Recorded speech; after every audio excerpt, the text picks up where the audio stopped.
Have you ever gone to a concert expecting that one song and it just never comes?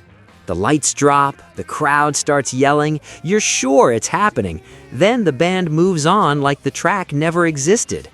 And today, that's rarely an accident. With set lists archived and fan videos everywhere, when a song disappears from the stage, there's usually a real reason behind it. That's exactly what we're uncovering in 10 songs from 1970 to 1979 that the band refused to play live for a real reason. If you're into these hidden stories, hit like, subscribe, and tell me in the comments which song have you been chasing live that never seems to happen. All right, let's jump into number 10. Number 10, Home Tonight, Aerosmith, 1976. Aerosmith built their reputation on swagger, big riffs, big choruses, big chaos.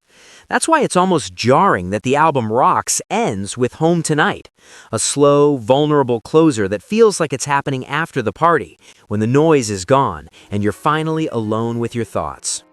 And here's the twist.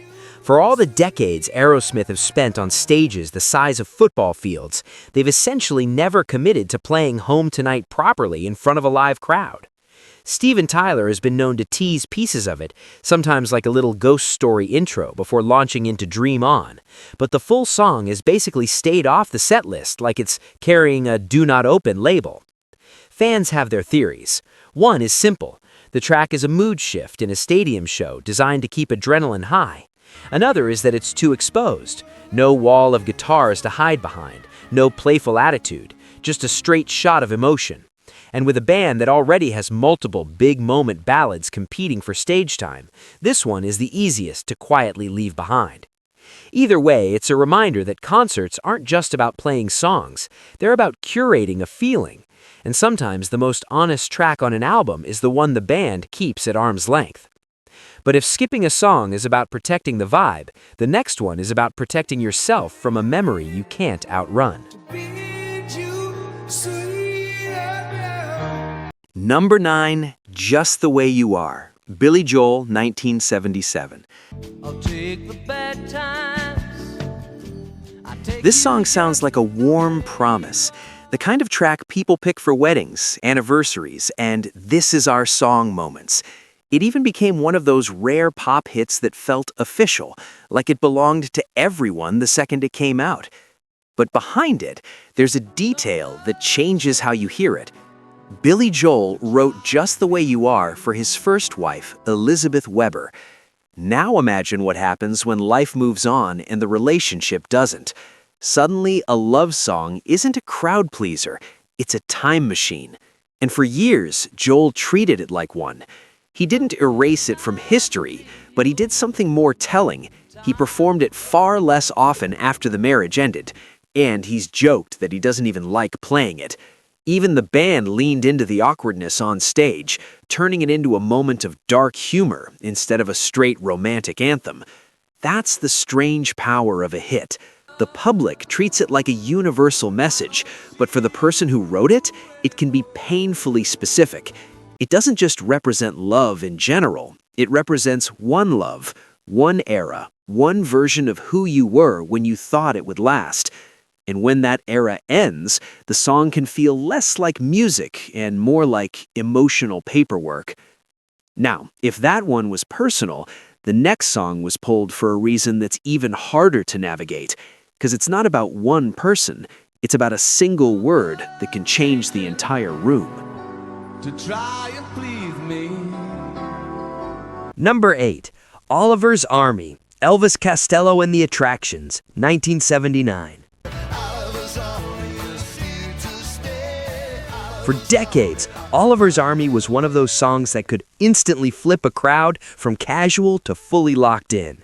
It's catchy, sharp, and built like a classic pop hit until you pay attention and realize it's taking swings at the machinery of conflict and the way ordinary people get used up by it. But buried in that message is a lyric that hasn't aged the way the melody has. The song includes a racial slur, And as the years went on, that one moment became the thing everyone was waiting for, sometimes to debate it, sometimes to excuse it, sometimes to censor it.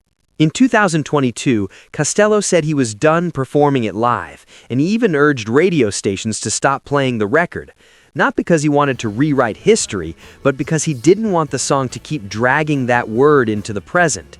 He also pushed back on the idea of simply bleeping it, arguing that censoring a single word can spotlight it in a way that drowns out the context. What makes this one especially fascinating is that it's not the typical artist regrets old lyrics story.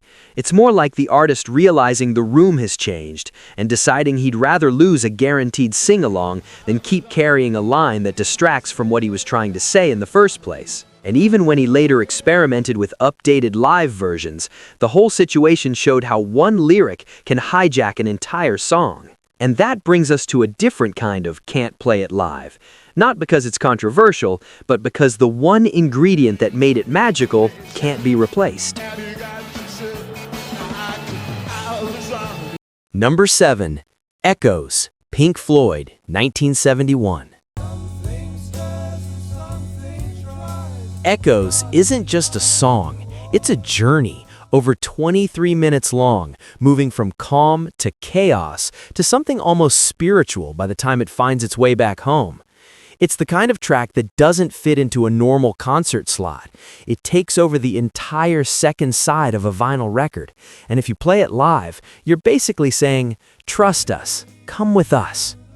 Pink Floyd actually did play it live for years, but later, after keyboardist Richard Wright passed away, David Gilmour made it clear he didn't want to perform Echoes again without him.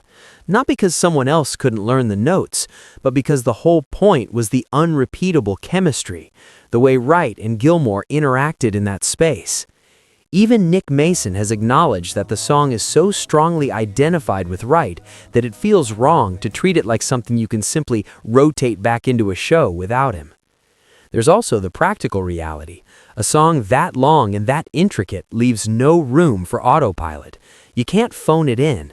And for a band that's always treated their music like architecture, every piece placed for a reason, doing it without one of the core builders would feel wrong.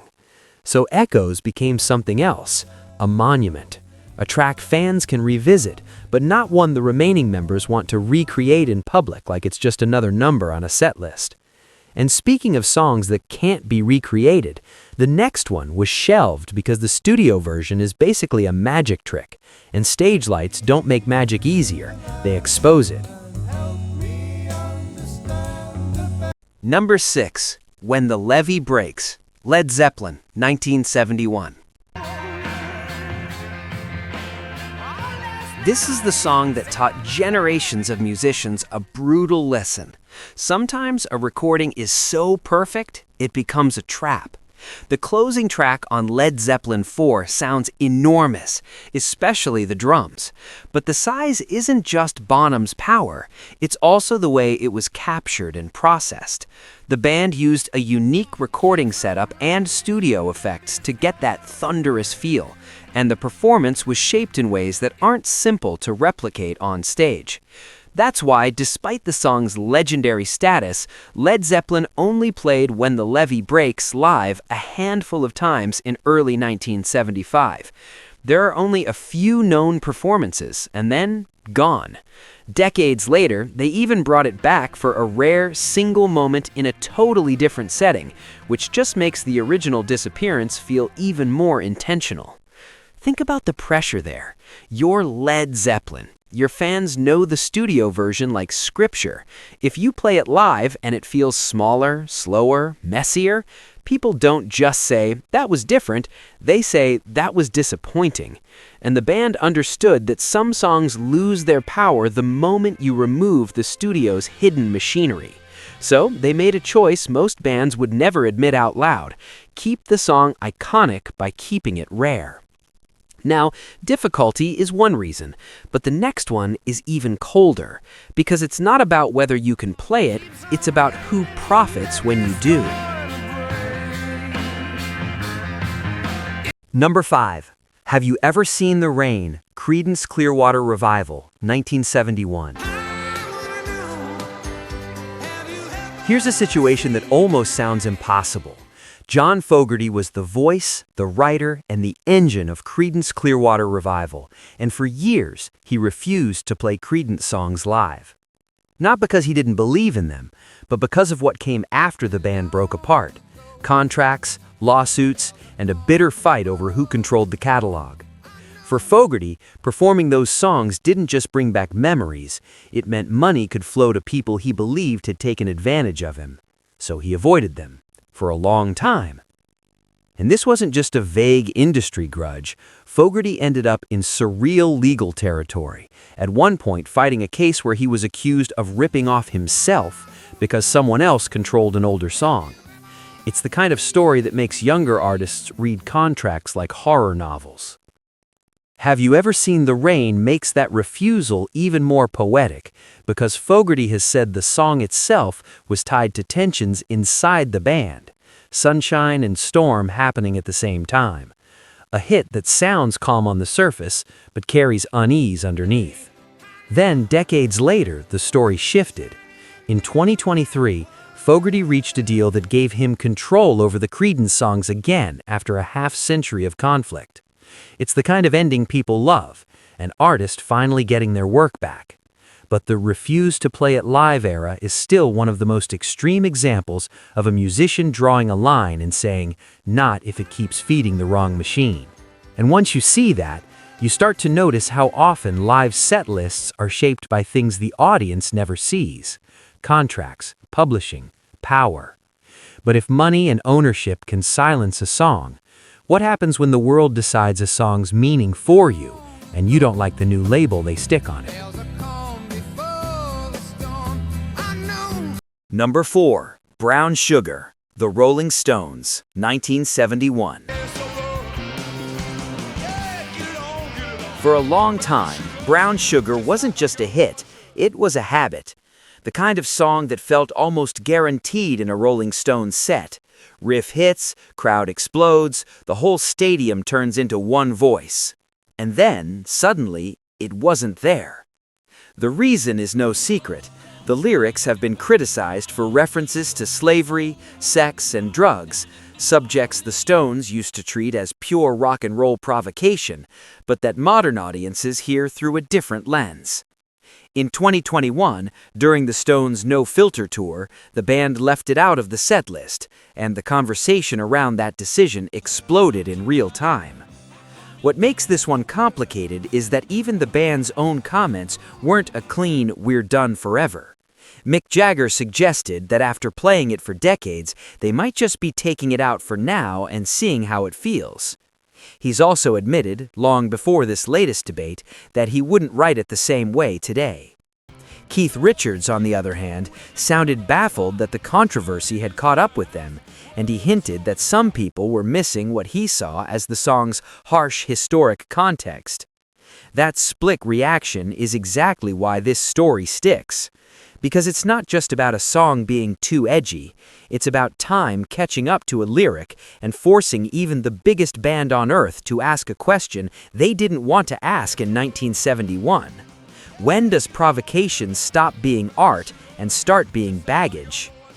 And from there, the list takes a turn, because sometimes the reason isn't controversy or contracts, it's that the artist wasn't built for the stage in the first place. Number 3. Without You, Harry Nilsson, 1971.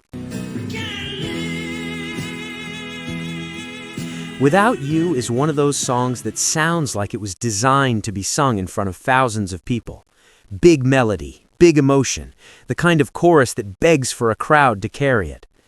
But Harry Nilsson was famously the opposite of a typical arena frontman. He didn't tour like his peers. He preferred the studio, the controlled environment, the ability to chase a perfect take instead of wrestling with a room full of expectations. And because of that, Without You became a hit that almost never had a true live era. Nilsson reportedly performed it live only once, decades after it conquered the charts. That's not just rare, that's almost unheard of for a song that big. It turns the usual music industry story upside down. Most artists build the recording so they can bring it to the stage. Nilsson built the recording and basically said, that's the version that exists.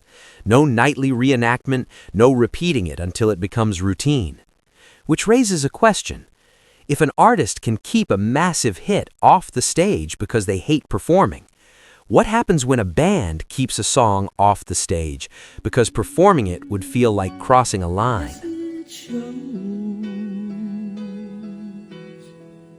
Number 2. It's a long way to the top if you want to rock and roll. AC/DC, 1975.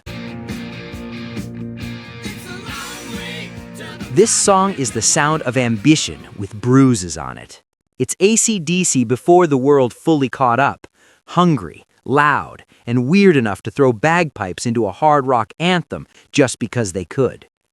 And yet, for all its status as a fan favorite, AC/DC have barely touched it live for decades. A huge part of that comes down to the person on the original recording, Bon Scott. After Scott's death, the band built a new era with a new singer, but It's a Long Way to the Top remained deeply tied to the voice and attitude of the first chapter. Over the years, reports have pointed to the same explanation. Out of respect, the band has avoided bringing it back, and Brian Johnson has been reluctant to step into that specific spotlight. There's also the practical hurdle. The bagpipes aren't a gimmick here, they're the hook. And if you play the song without them, it feels like a cover of your own track. But if you add them, it becomes a production decision. Suddenly, you're not just playing a song, you're recreating an era. So the band mostly left it where it started, on the record, in the footage, in the myth of early AC/DC. And now we're at number 1, the song on this list that didn't get retired because of taste, or difficulty, or even grief, but because of what happened when the outside world attached it to a real-life nightmare. Number 1. Night Prowler, AC/DC, 1979. If you want to understand how fast a song can lose control of its own identity, look at Night Prowler. On the record, it's a dark, slow-burn track that leans into that classic rock fascination with danger and atmosphere. But years later, the song got pulled into headlines connected to a notorious criminal case in the 1980s. One of those moments where the media looks for a soundtrack to something horrifying and decides to pin meaning on a piece of music. AC/DC pushed back hard against the idea that their song was responsible for anyone's actions. They clarified that the lyrics weren't a celebration of real-world violence, but more like a grim little rock story. Someone sneaking around at night, playing the role of a menace in a movie-like scenario. But here's the part that matters for this list. The association was toxic.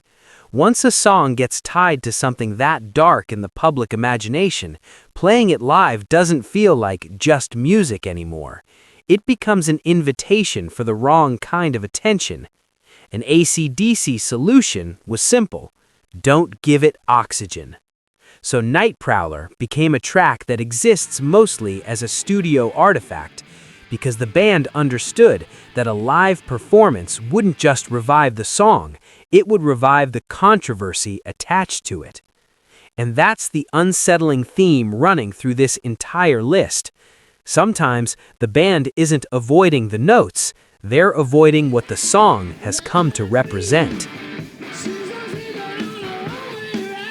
By the time you've heard all 10, the pattern is hard to ignore. A setlist isn't just a playlist, it's a series of choices about identity, history, grief, money, and risk. Some songs are too long to survive the stage, some are too personal, some are too politically loaded, some are technically playable but socially radioactive, and some are so tied to one person that playing them feels like replacing a heartbeat with a metronome. So here's my question for you.